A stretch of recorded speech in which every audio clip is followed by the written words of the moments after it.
Have you ever suddenly woken up in the middle of the night? The alarm hasn't even gone off yet, but you look at the clock and it's always the same time, usually around 3 or 4 a.m.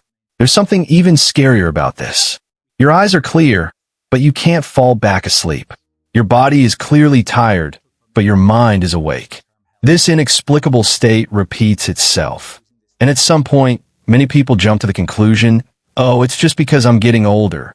But I want to make this clear at the beginning of today's video. Waking up in the middle of the night isn't something to be dismissed as simply aging. Especially if it's consistently around the same time, it's more likely to be a signal from your body, not a coincidence. In fact, a study analyzing domestic health insurance claims data reported that the percentage of people treated for sleep disorders nearly doubled, from 7.62% in 2011 to 14.441% in 2020. This means that minor problems are not a reflection of an individual's personality, but rather a sign of the health of society as a whole. As a specialist, I've dedicated nearly 30 years to researching and treating older adults. In my practice, this is the question I hear most often. Doctor, I think I'm a sleep-deprived person. Is it because of my weak kidneys? Is it because of my prostate? However, in many cases, the sequence is the opposite of what we think. The brain first detects a slight discomfort, waking you up, and only then does the urge to urinate become stronger. You may have thought you woke up to urinate, but in fact, you've experienced an urgency to urinate after waking up. For example, nocturnal urination is very common among men in their late 60s and older. A study of older Korean men reported a prevalence of 5 to 6% for waking up at least once a night to urinate. Just because it's common doesn't mean it's mild. In today's video, I'll explain in an easy-to-understand way why you wake up at 3 or 4 a.m. of all times. I'll also share a quick method to help your brain fall back into deep sleep without the use of sleeping pills. But I promise you one thing, I won't exaggerate. Instead, I'll teach you how to accurately read your body signals. If this story resonates with you even a little, please feel free to give it a like. And I'm really curious, where are you watching this from? Seoul, Busan, or overseas? Please leave a comment with your location and what time it is there. I'll think about each person's daily rhythm to make the following explanation more realistic. Now, let's get to the point. Waking up at dawn isn't a matter of willpower. It could be your eagle's alarm system kicking in. Let's start by pointing out the most common causes of that alarm. When waking up at 3 or 4 a.m., many people think perhaps my sleeping habits have deteriorated or perhaps I've been overly anxious lately. However, from my clinical observations, arousals during this time are often very regular and meaningful. The brain doesn't wake us up for no reason. Especially if you wake up repeatedly in the early morning hours, when you should be in deep sleep, it's likely a signal from the body to protect itself. Human sleep doesn't maintain the same depth throughout the night. It's relatively deep immediately after falling asleep, but gradually becomes shallower as the day progresses. This period between 3 and 4 a.m. is when the brain is most sensitive. It clears away the fatigue accumulated during the day, while meticulously monitoring your breathing, heart rate, and oxygen levels. Even the slightest imbalance during this time can lead to the brain interpreting the situation as potentially dangerous and sending a wake-up signal. So, your eyes snap open, but your body remains weighted down by sleep, a strange state in which you find yourself in. The important point here is that this isn't a matter of willpower or personality. This is precisely why telling yourself to go back to sleep doesn't work. Your brain has already entered alarm mode and won't fall back into deep sleep until it's safe to do so. Many people describe this moment as sleep-free, but in reality, it's not sleep that's gone. Your brain has locked the door. One person I met told me that for several years after retirement, he woke up at the same time almost every day. Even when he didn't have any major worries, his heart would race slightly, his mind would become clearer, and he couldn't fall back to sleep. At first, he dismissed it as night terrors, but as time went on, his daytime fatigue and difficulty concentrating became increasingly severe. This isn't an uncommon occurrence. Repeated early morning awakenings gradually disrupt the rhythm of your entire day. There's another misconception that needs to be addressed. Many people assume the cause of their trips to the bathroom at this time is the bladder or prostate. Of course, these factors can play a role. However, if you look closely at the sequence, it's much more common for the brain to wake up first, followed by a stronger urinary signal. The awakened brain creates a state of alertness, which stimulates the entire body systems. As a result, urine is produced more quickly than usual. Waking up early in the morning isn't simply an inconvenience. It could be a sign that the brain has deemed the current state of sleep unsafe. Ignoring this signal and continuing the same night will reduce deep sleep and diminish the quality of recovery. So, we must ask, what exactly does the brain perceive as so dangerous? Finding the answer is the first step toward solving the problem. Now, we must delve a little deeper. There are clear reasons why we wake up early in the morning, and most of them are not readily apparent. So, many people spend years experiencing the same nights, searching for the cause elsewhere. However, in clinical practice, several common factors recur. The first thing to consider is breathing during sleep. When many people think of breathing problems during sleep, they picture loud, snoring, or gasping for breath. However, this is far more often the case. Even without a nose ring, a loud noise can slightly narrow the airway, causing airflow to become unstable. This slight change can cause the brain to sense an incomplete oxygen supply. For the brain, a lack of oxygen is a crisis. Therefore, even a brief moment of breathing difficulty causes the brain to snap us out of deep sleep. This process is automatic and cannot be consciously controlled. It's similar to how an alarm sounds when even a small amount of smoke is detected in a house. The alarm goes off even if it's not a full-blown fire. The brain is no different.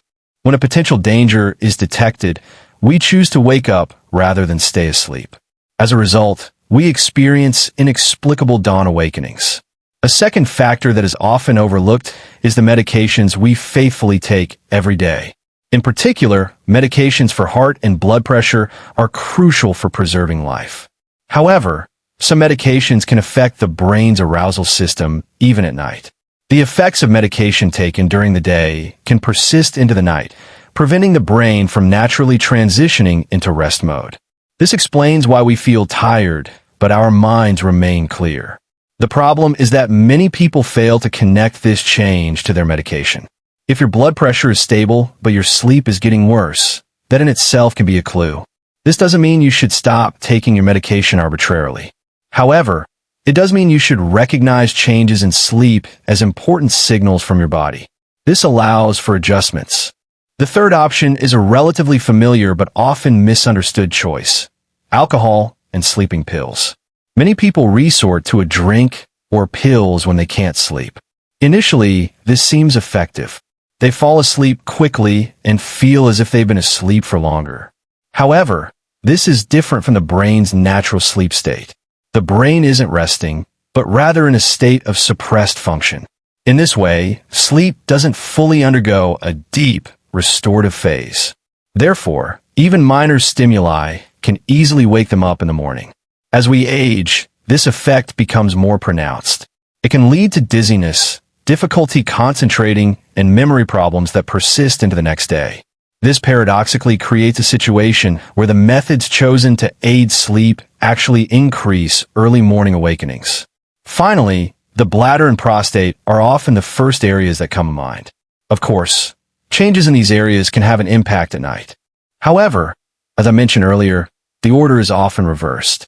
The brain wakes up first, which increases tension throughout the body, accelerating urine production.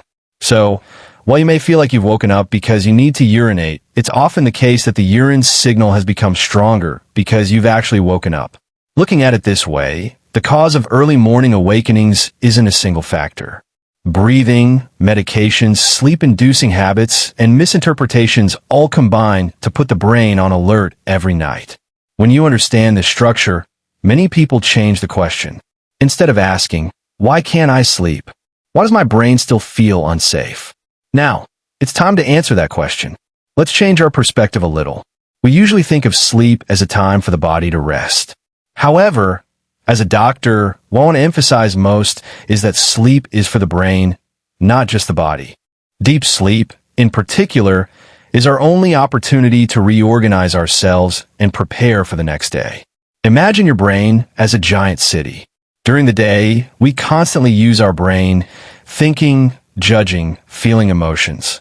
In the process, countless neural signals exchange, and the city is very busy. Just as a city inevitably produces byproducts when it moves, the brain also produces various waste products while it's active. Some of these waste products put a burden on brain function over time. The important thing is that this waste cannot be properly processed during the day. It's similar to how street sweepers cannot enter the roads during the daytime when traffic is congested. That's why the brain waits for the night. When we enter deep sleep, the daytime activity slows down and signals slow down. This is when the brain begins its cleansing process. This process is often called raised drainage system. During deep sleep, brain cells contract minutely, widening the spaces between them. Fluid flows through these gaps, washing away and expelling waste accumulated during the day. It's like a city being cleansed by water at night while everyone is asleep. However, there's a clear condition. This system only functions properly during natural, restful deep sleep. If sleep is forced through alcohol or drugs, this process isn't fully accomplished. Even if you appear to be asleep, your brain remains stuck in an intermediate state, unable to reach the necessary levels. Let's illustrate this difference with an analogy. Imagine a store that has finished its day's work. Normally, it closes and cleans before turning off the lights. This is a natural shutdown. But what if you suddenly turn the power off? The lights go off, but the internal system doesn't clean up. The computer freezes, leaving errors behind, and problems arise the next day. Sleeping with alcohol or sleeping pills is not like closing a store, but rather forcibly turning off the power. If these nights last a day or two, they may not seem like a big deal. But if this continues for years, uncleaned waste gradually accumulates. The consequences don't appear suddenly one day. They manifest gradually as memory loss, slow judgment, or difficulty regulating emotions. Many people attribute this to age, but often the underlying cause is a long, unrecovered night of sleep. That's why I always say, deep sleep is not a luxury. It's an essential physiological function, especially as we age. The body can recover to some extent during the day, but the brain only repairs itself through sleep. Frequently waking up early in the morning isn't just an inconvenience. It could mean that this precious sleep repair time is being repeatedly robbed. We now know one thing clearly: why our brains wake us up so often and why we can't fall back into deep sleep isn't simply a matter of willpower. So the next step is clear. We need to look at what we can actually do to give our brains this repair time back. Enough with the theory. Many of you are asking at this point, so, what should I do starting tonight? The answer I want to give you is surprisingly simple. Instead of trying to force your brain to sleep, create an environment where it can naturally fall asleep. It's not about adding medication. It's about correcting the signals. The first and most important thing is the morning. Many people only worry about the night, but in fact, half of your sleep is already determined in the morning.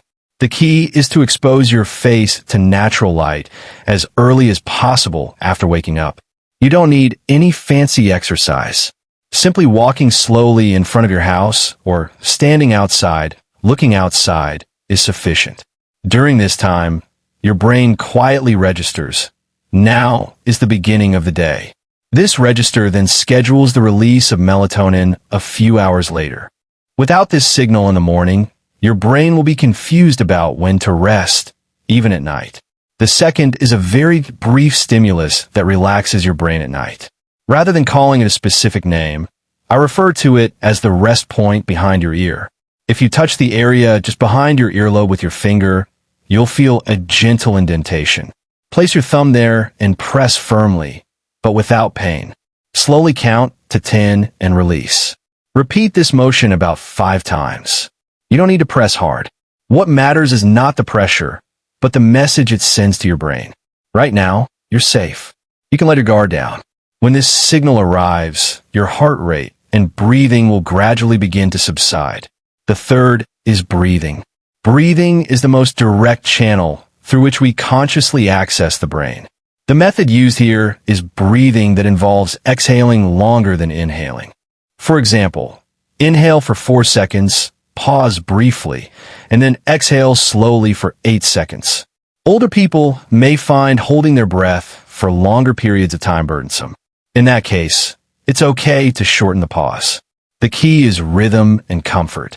The longer you exhale, the more your brain perceives that you're not in danger.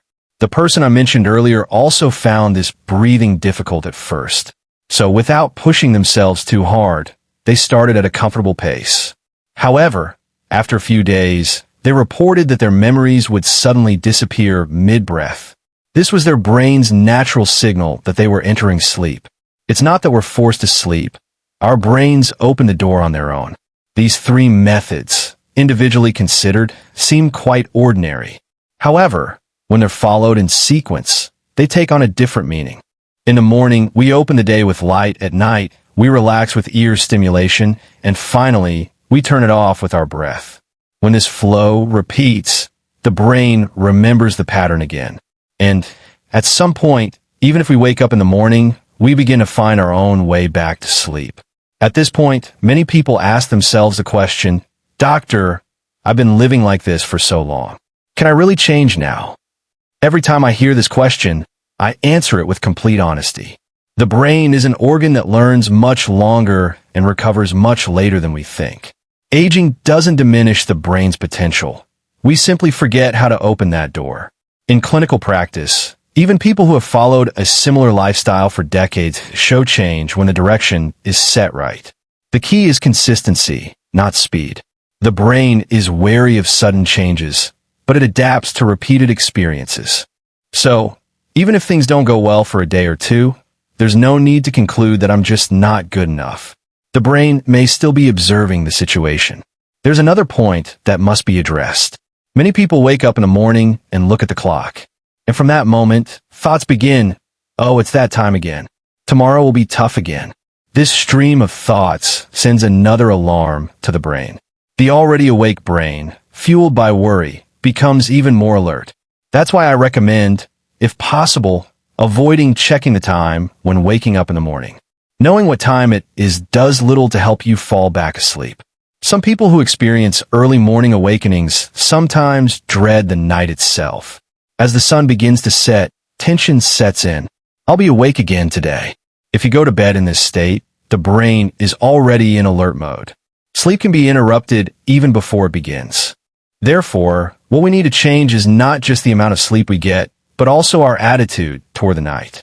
Here, I want to share an important message. The obsession with getting a good night's sleep is sometimes the thing that pushes sleep away the most. Sleep isn't a goal, it's a result. It's the consequence of feeling safe. Rather than pressuring yourself to sleep deeply tonight, try thinking about giving your brain a little rest tonight. That thought alone can reduce tension. Some people say, "It's okay if I don't sleep as much as I used to. I can rest during the day." But as I mentioned earlier, the brain's recovery isn't replaced by the day.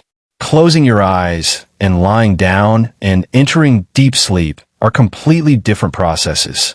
In particular, the areas responsible for memory and judgment are organized only during deep sleep at night. If you repeatedly miss this process, small changes can accumulate and lead to major discomfort. So, I advise you to view sleep not as something you can cut back on, but as something you must maintain. As you age, your body becomes weaker, but at the same time, it requires more delicate care. Sleep is at the center of that care. While giving up sleep may seem like a realistic choice, in the long run, it's no different from neglecting yourself. Finally, I want you to remember, waking up at dawn doesn't mean your body is broken. In fact, it's the opposite. It may be a signal that you're still functioning. It senses danger, sends a warning, and wakes up to survive. We shouldn't ignore that signal, but understand and adjust to it. From that moment, night begins to return to being a time for recovery, not something to be fought over. Now, let's calmly summarize today's story. Waking up at dawn is not something to be taken lightly, but it's not a sign to be feared either. It may be evidence that your brain is still awake, still working to protect us. The question is whether we ignore that wake-up signal or understand and adjust to it. Today, I wanted to share one message. Getting older doesn't mean we lose the need for sleep. In fact, as we age, our brains require more time for organization and recovery. Deep sleep isn't a luxury. It's a fundamental requirement for survival. If we continue to deprive ourselves of that time, our days will inevitably become heavier. But there is hope. The brain is far more flexible than we think. With the right direction, even decades of habits can be changed, little by little. The small practices I've discussed today aren't tricks to the brain. They're signals that help the brain return to what it was originally designed to do. So, with consistent repetition, sleep will return to its natural state. After watching this video, you don't have to change everything at once. Choose just one thing. A short walk in the sunlight tomorrow morning, or gently pressing behind your ear tonight and exhaling slowly. That one small action sends a big message to the brain. Finally, I want to say this. This video is based on general health information and is not a substitute for individual medical diagnosis or treatment. If you have sleep problems,